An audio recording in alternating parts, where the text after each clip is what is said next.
Welcome to today's episode of Words of the Wise. Today I have Chief McDonald from Marion PD in Ohio, 32 years experience in law enforcement. He is the current president of the Fraternal Order of Police of Ohio, the former vice president of the National Fraternal Order of Police, and he is a strong believer that happy and healthy officers are safer and better officers. Welcome to the show, Chief McDonald. Thank you so much for being here today. Thanks for the invitation. Honored to receive it. Of course. No, I'm looking forward to it. When I said to you offline, I was like 32 years, you kind of gave me a look like, yeah, it's been a Yeah. long time. Give us a little bit of background. Obviously, I know that you've been in this career a long time and you're involved in a number of different organizations. So, when did wellness become a part of the conversation and the focus for you? Well, I got into policing without any real experience or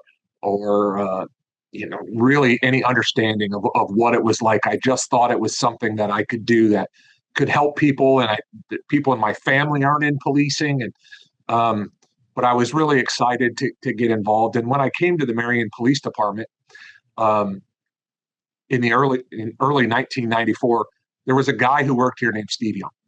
And Steve Young was a frontline supervisor, but he was also the president of the Ohio Fraternal Order of Police, and he had established with his team a peer response group to deal with critical incidents that first responders find themselves experiencing in their careers. And he was a strong believer in making sure that officers had some peer support after being involved in a critical incident. And he was really kind of ahead of his time in the early 90s to have such a strong belief in that, and not even though he's from the era of the rub some dirt on it kid and move forward, he kind of had a more evolved, more progressive way of dealing with that. And I just thought Steve Young was the most influential person I've ever been around, and so that's how I got exposed to the wellness space, kind of just through that association with him. And then as I became to get more involved, it just became bigger and bigger, because I've seen far too many of our colleagues struggling with mental health and struggling with addiction. And so I just tried to build on that foundation and keep going from there. And over my career, we've seen a major change on how law enforcement leaders look at wellness and um, look at how they can best protect their officers. I really appreciate you sharing that. And, one of the things that popped up for me is this ability to kind of pave your own path and to set the example. And for you to have someone who was someone you looked up to, earlier in your career, someone who was ahead of their time and paving that path sounds to me like it inspired you to also do the same thing and to be like, okay, how can we do better? And how can we look at what has been done in the past and how can we improve upon it, knowing what is happening with officers who aren't prioritizing their wellness. And you mentioned that. You said some of the unhealthy coping mechanisms and things that happen because maybe they didn't have the right support systems. And I think it's a really important reminder that we all have the ability to be an example and to pave the path forward. It does take a lot of effort, and I would imagine that individual you just talked about in the 90s got a lot of pushback, and I think that we still feel like in some ways there is still a little bit of a stigma and still, pushback. But in order to make change, I think you have to, be able to push through those barriers. So what have you seen now is, kind of the things that you guys are doing that have really returned maybe that ROI? Are you seeing that officers are choosing healthier options? Are you seeing that the morale is better? What has been the result of those efforts that you guys have implemented? Yeah, so it's been a long road, but what we're doing now um, is really making an investment into the health and wellness of our officers, and not just with peer support and mental health, but we've made a big investment into their physical health as well, and trying to balance both of those pillars of of the strategy of trying to keep our officers healthy and safe. So we still offer that peer support to this day to any, we being the fraternal or police, to any officer, first responder across the state, 24/7, free of charge, whether they're a member or not. But here at the police department, we offer that plus. We offer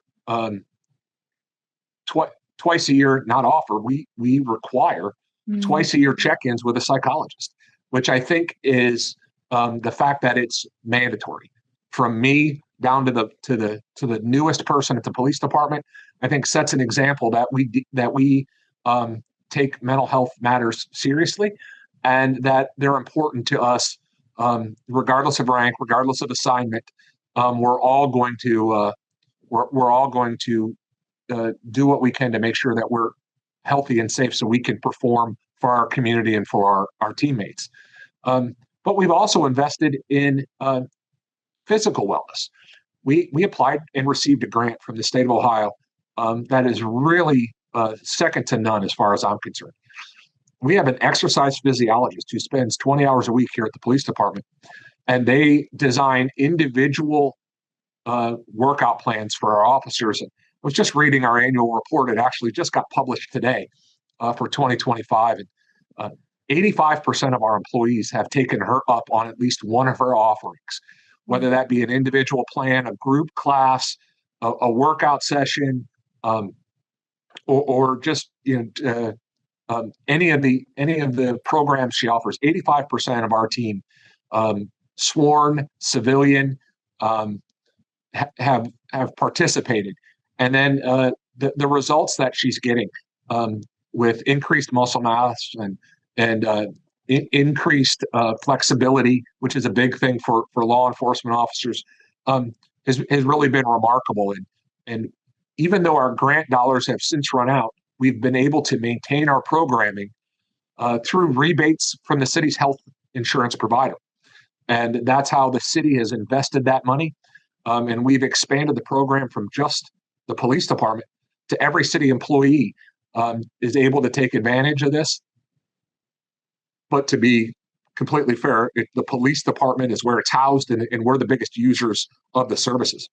So I'm proud of all of these things that have been provided to our officers, that give them a leg up in a way to deal with the stress that this profession provides, the unhealthy habits that this profession provides, and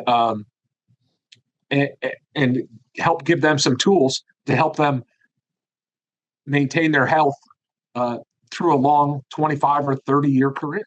I think it's really important.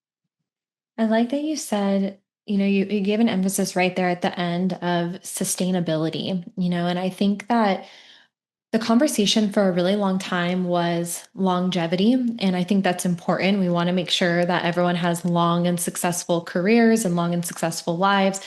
But what you just said there is, how can we have sustainability? How can we make sure that when they do get to the end, that they have years and energy left in them? They have quality of life. They can still move, and mentally they're still really good, and they can enjoy the fruits of their labor long term. And that's one thing that I've been thinking about a lot lately, is really trying to identify how we look at wellness, and is the goal survival, or is it thriving? Is the goal longevity, or is it quality of life? And when we can start to identify what the goal or the mission is, then we can kind of work ourselves backwards to understand what are those things that we have to put in place in order to achieve those goals.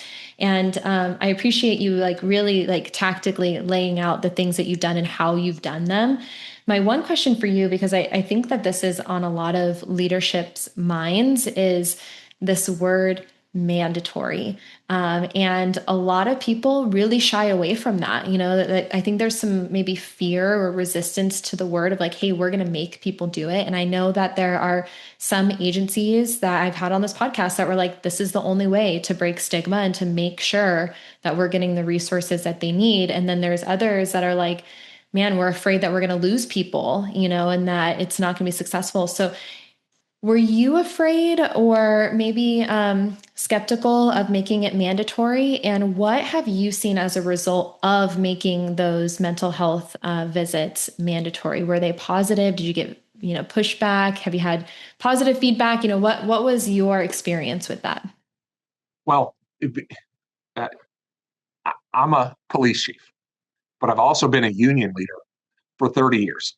And so um, I knew that to be successful, I had to work with our union, with our employees to uh, develop a program that they would buy into. And one of the things that was important was that I don't know, and I've never asked what they talk about. Um, they had to know that what they talk uh, to the psychologist about is not coming to my office, Mm. and that they could trust the clinician. Um, and I think as we've gone through this now for a couple of years, um, it is my sense that we have, there's no doubt that we have people who go in there and talk about their grocery list, right? That or what they did this weekend. And, but as we've built trust, as we have uh, gone through this time and time again, um, that more and more people are taking advantage of the opportunity they have, um, and it has grown. So when we've had critical incidents, our officers on their own are reaching out to the clinician. When we have officers that are having marital issues on their own, are reaching out to the clinician. Um, they are scheduling appointments outside of Mm. um, the mandated uh, visits, and um, I think you overcome that through time and trust. That they trust that the clinician's not going to talk to the management, and they trust that that clinician will be there for them um, outside of the mandatory visits. And we've worked really hard on that. There are other parts of our program that are not mandated, but we felt it was very important that everybody do it. And also, it takes away some of the stigma of if I'm going in and you're going in, that people aren't going to see me go in and go, oh, did you see Jay walk into Dan's office? I wonder what's going on with Jay. Mm. Um, he, the officer, the civilian has the ability to come out and go, oh, I'm doing my mandatory visit. It doesn't have to. It's not a. It's not a red flag to a passerby who sees him walking in the private office that we've supplied on site for the clinician. So we waited out. We worked it out with the union. Um, I always have believed that leaders get the union they deserve, and that if you are a collaborative, uh, communicative leader, that you will get a collaborative, communicative union. And we were able to work it out to the benefit of everybody in mind.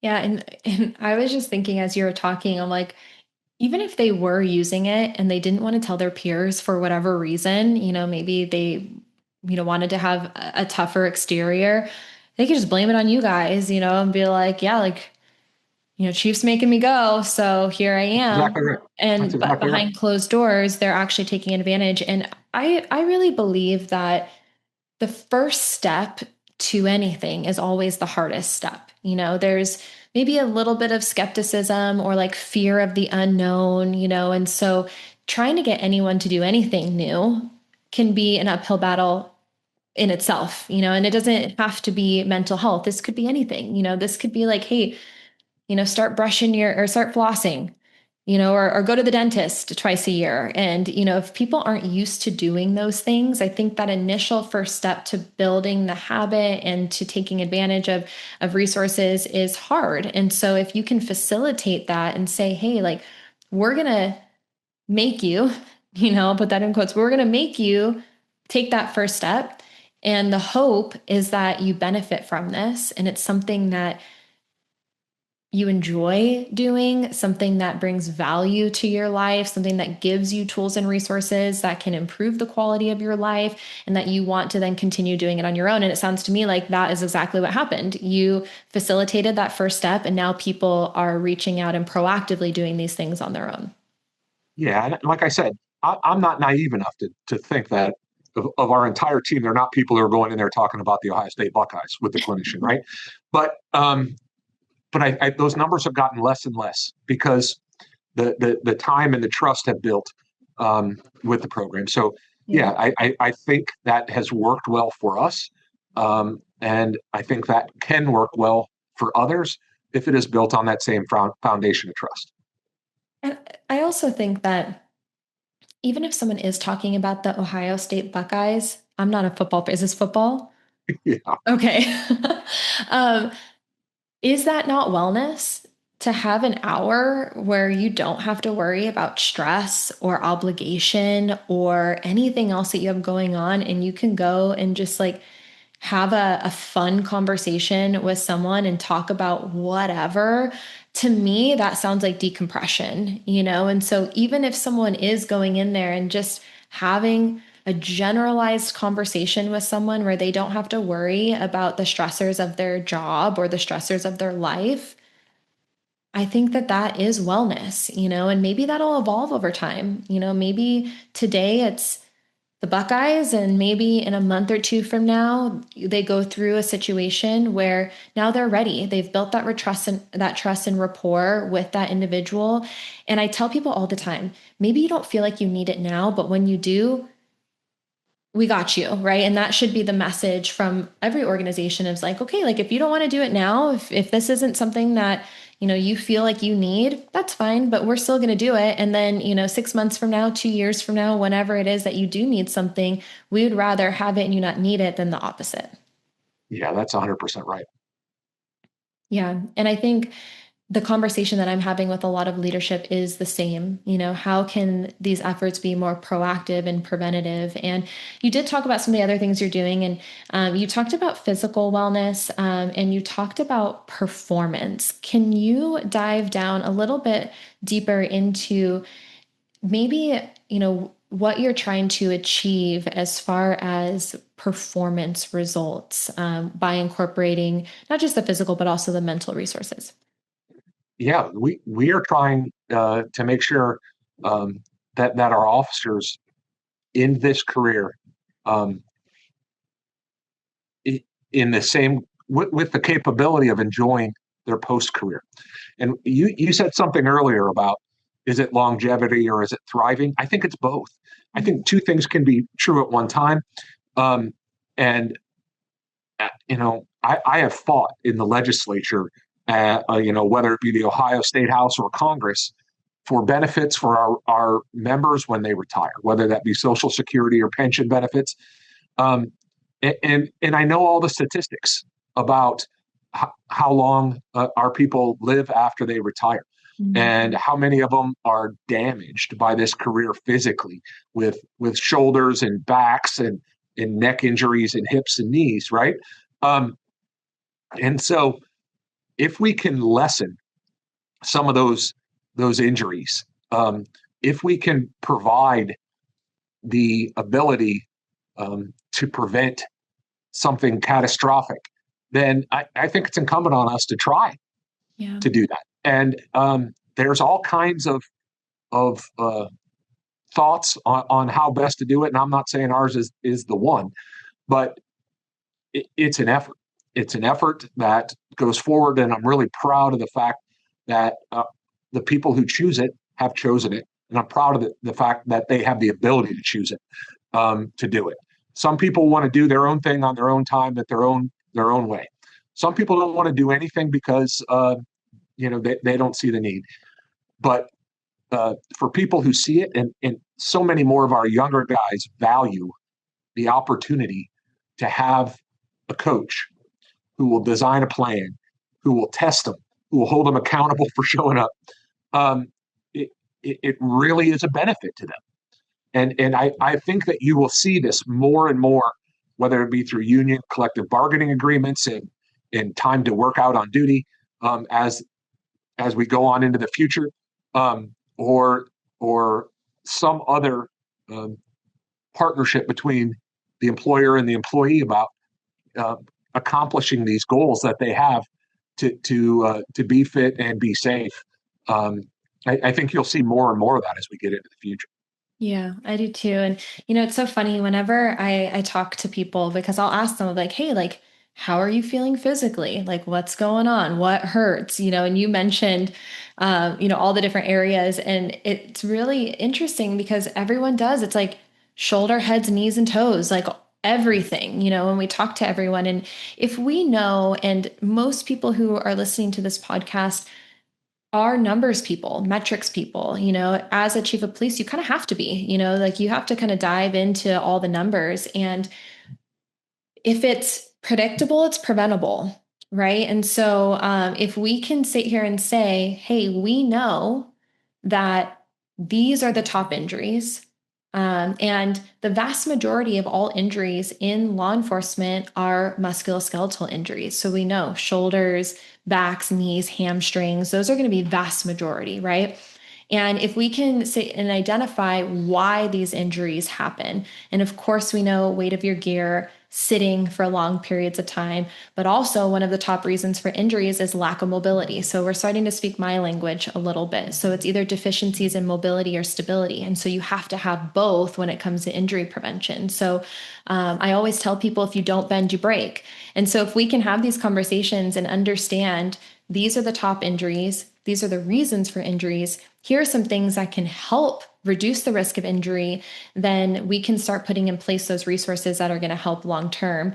I do agree with you that the younger generation is more receptive, but I also think that the younger generation thinks that they're unbreakable. And I've had a lot of conversations where these young people are like, yeah, like I feel good. That's a problem for the future. And then the future comes and they're like, dang it, I wish I would have done it when I was earlier and or younger. And so my hope is that through these conversations, we can really enforce this idea of, if it's predictable, it's preventable, and we want you to get to the end of the career with as few of those aches and pains and injuries as possible. Yeah, and it has been a change in uh, just how things are looked at, and even for me, right? It's strange for me to walk by a briefing and seeing I'm stretching. We didn't do that when I was on the street, Mhm. right? And it was, but we're doing it now, and I think that we are dealing with uh, a, a generation of officers um, who are more willing to to to listen and try, and they've been exposed to more, um, and that's why they're willing to uh, to be a part of this wellness initiative. That because it just wasn't a thing when I started, except for if you were involved in a very critical incident. Well, Right. now it's um, much more available. Mental health, physical health, um, the science is better. The reception from management is better. Now there's still a lot of things that we don't know about or that are new to us, and we're still trying to figure it out and how to treat these and how to um, how to handle um, exposures to traumatic events, and how do I handle that with staffing and time off, and do I treat it like a physical injury, and what do we do with that, right? um, but it is we're getting there faster. you know for the first 25 years it was glacial, and now it's a sprint, and our people demand it, and that's a great thing, that they want resources to be healthier, that they want resources to have longevity, to have and to thrive. Yeah. So it is you know it's an exciting time, because we're changing very very fast. um, but for leaders, it can be challenging as well, trying to figure all that out and trying to to uh, to provide services to the people who need them. And how do I do that? And, and and to make that happen, and still put, you know, police cars out in neighborhoods at the same time, and make sure that I can respond to calls for service and the things that we traditionally think of are required of a police department. So it's challenging, but uh, it is moving in the right direction, and it's moving fast. Yeah, I agree. When I started in this space, like working in this space over 8 years ago, it was like hard wall. It was like, we don't do this. This is not a part of our culture. It never will be, but if you want to volunteer and do this for free, like we won't say no. And now it's like we can see, and I think everyone would agree. I would say maybe 2021 2020, 2021 timeframe until now has been really when I think that started to kind of have that domino effect of like, okay. And of course, everyone knows what happened during that time. I think that really emphasized a lot of need for wellness. It was a really challenging time for everyone, but especially law enforcement. And so I think we've started to see the ripple effect happen over time. And I was hoping that maybe you could, because I talked to a lot of people who are like, okay, yes, they agree with you. It's challenging. How do we do it? How, like, I have a lot of agencies that are still in infancy stages and they're trying to build out a robust wellness program, but they struggle just like you to figure out, how do we get the budget for it? How do we implement these things? How do we make sure that it's successful? Do you have any tactical advice for anyone who's trying to build out a program of maybe even just where they can start and then how they can build upon that realistically while still being able to do the things, that you need to do for a functioning police agency? Yeah, my advice is to just do what you can, right? What not you don't have to wait until you get a $250,000 grant, which is how we got started with our physical health and the mandatory. Um, it, but if you can uh, do something, that's where you start, and then you just kind of keep building off of there. And there are providers who are willing to work with you, whether that be a local gym that might give you a discount. That's a start.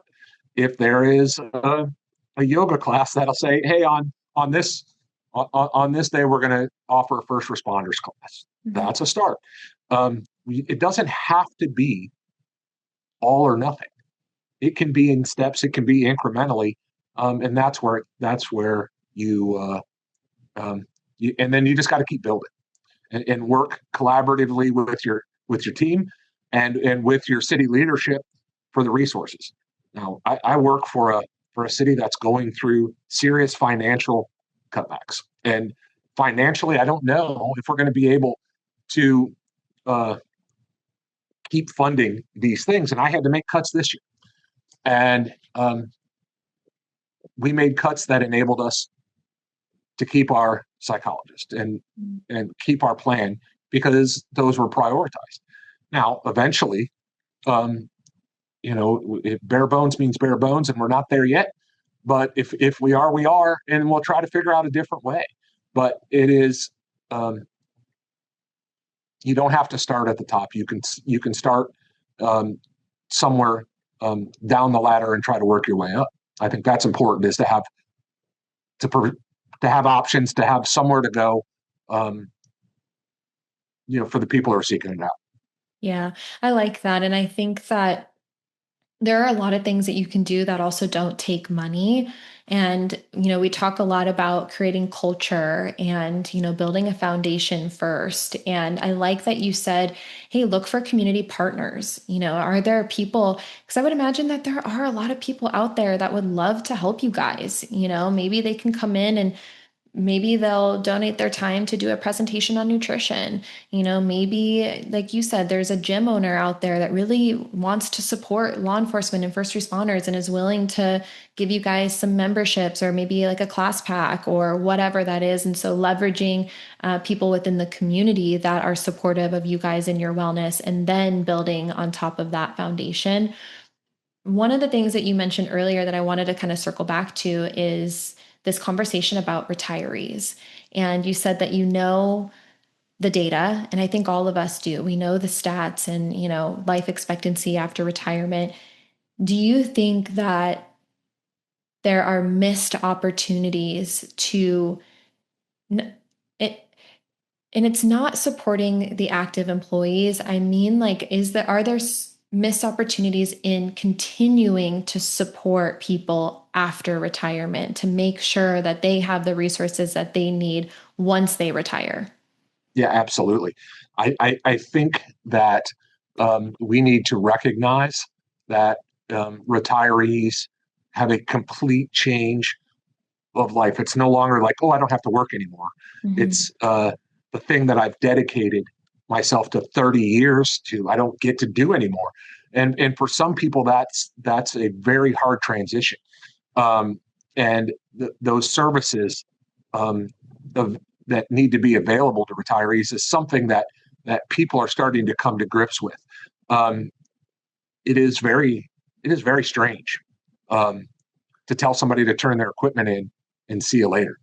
I have a little bit of insight into this. My wife was a deputy sheriff, and our county is pretty rural, 400 square miles of just, we have one city and the rest is pretty rural. And she found a house on fire far outside the city, and she went running into this house to see if anybody was in there and fell through the floor and hurt herself. And she still deals with those physical um, injuries that she got that day, but she really can, to this day, and I don't think I'm violating her confidence by saying that she struggles with, and she's been out of law enforcement as long as she was in. Now, she had 15 years in, and it's been 15 years since, um, but still struggles with the, you know, with, with that transition, especially when it was abrupt. Yeah. And um, I know that the National Fraternal Police is um, offering seminars in in wellness resources for retirees and advising local FOP organizations um, about the struggles and the challenges that we have. But it absolutely is a space that we need to provide more attention to than we are now. Um, it is a celebration when we reach the end of a career for most of us, but for some of us, it's not. It is the end of an identity that uh, can be very challenging uh, for people, especially when it's abrupt and you don't have time to plan for it and you didn't um, work yourself up to it.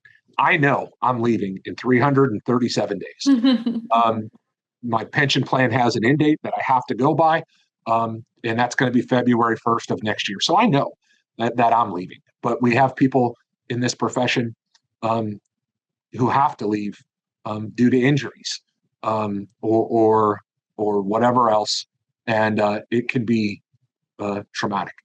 Yeah. Yeah, it's funny. Have you heard the joke that there's only two people who know their exit date? Law enforcement and inmates. Yeah, well, and Yeah. yeah, that's definitely true. And um, you know, in Ohio, we have a drop plan, which is we can retire and they invest our retirement and we keep working. And at the end, we get a lump sum of money.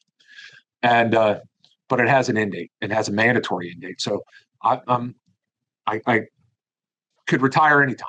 And, but when I get to that end date, it will be very difficult for me. Um, I moved to this town um, for this job. I didn't know anybody here. I'd never really been here. I grew up in Toledo, which is an hour and a half away from here. Um, and now I've been here longer than I was there. And this is, you know, this is how I built my life around kind of this profession. And so it'll be a big challenge for me. Um, so it's it's something that I imagine um, will only get more attention, only get more focus as we get closer, because I think, or as we move on, because I think more and more people are in that boat where there's it's a challenge that we need to uh, be mindful of. Yeah. Do you remember earlier when you said you think two things can be true at once? Yep. So I have said that many times before because I believe that to be true as well. And I had experience leaving um, kind of a career path that I had set for myself. I was really proud of. It was still in the same wellness space that I'm in now, but it was working in the public sector. So I had reached certain pinnacles within my career, and I was considering leaving that space to dive full into working with you guys. And um, in my head, I was like, I don't know, like everyone's going to miss me. They're going to be so sad, like I can't leave. What are they going to do without me? And I did leave and I did go full into working with you guys, and nobody cared. And like the next day, like no one checked in, no one reached out, no one asked me like where I went, how I was going. Like literally zero people. And I was like, wow, maybe I wasn't as important as I thought I was. And to you, like you said, it's an identity thing, you like, it like hits your ego and you start having these questions of like, wow, like, did I have the impact that I thought I had, and you have kind of these questions. And what I came to the conclusion of is what you said, two things can be true at once. What you do can be incredibly valuable. You can have a long lasting impact on people, and you can leave and people not check in on you. Those things can also, they can be true at once, right? And you can have another part of your life. But I think one of the things that I had to realize is that our lives are ever evolving, and we're going to have different chapters in our lives. And I think that the most important part is how can you set yourself up for success early? How can you have, the resources that you need and the resiliency that you need to be able to get through anything, so that when you get to the end and you do retire and you do have those moments of like, man, like, that's that part's over. And, maybe I don't feel connected to the people and, that I had connections with for years and years and years. And now this is the new chapter in my life.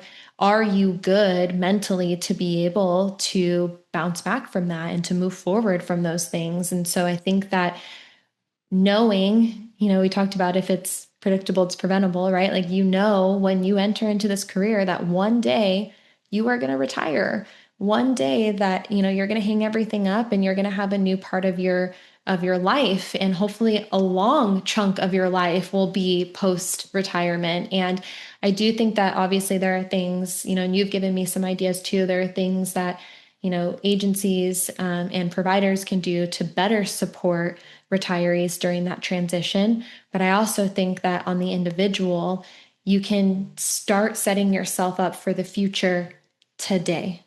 Even if you're 20, 30 years into your career and you only have a year left, today could be the day that you start planning and preparing so that when that happens, you're ready to go.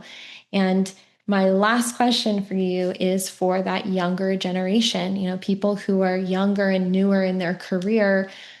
What words of wisdom would you share with them that could help them find success in their career? Maybe something that you wish you would have known earlier or something that helped you along the way. Well, one of the things that uh, I had wished I'd done before I became the chief of police um, was do a better job of identifying available resources to my teammates. Um, when it's hitting the proverbial fan is not the time to be trying to figure out uh, where I can send somebody for mental health emergencies. And I wish I knew um, to take the time to try to identify those resources ahead of time before I was scrambling. Mm. Um, I don't think that I served my team as well as I could have by not knowing ahead of time um, what resources I had available to me. And by no means do I think I'm an expert in any of this. I am clearly not. I'm learning every day. But I think that's a lesson that I wish I'd learned was um, when I have an officer asking me to help them, that I had taken the time before then to have an answer instead of saying, I'm going to go find these and sit tight, and I'll figure it out. And we did figure it out, and we did find some things, and that officer helped us gather resources and say, well, here's what I found. What did you find? And what can I do? And how do we handle this? And how do we handle this as an agency? And what do we do with their time? And how are we paying for them to be off to get treatment and these things? But just really knowing that it's not in today's society, it's not if, it's when. And when are you going to have an officer who's in need of those resources? And you don't know who it'll be, but you know it'll be somebody on your team. And to get those resources ahead of time, because you know, at the end of the day, I'm responsible. And um, I don't think I did as well as I should have in that scenario. And so I guess if there's one thing I wish I would have done, it's that. Thank you. Chief Yeah. McDonald, I appreciate your time and sharing leadership and wellness advice and what you're doing in the wellness space. Thank you so much for being here today. Appreciate you. Of course.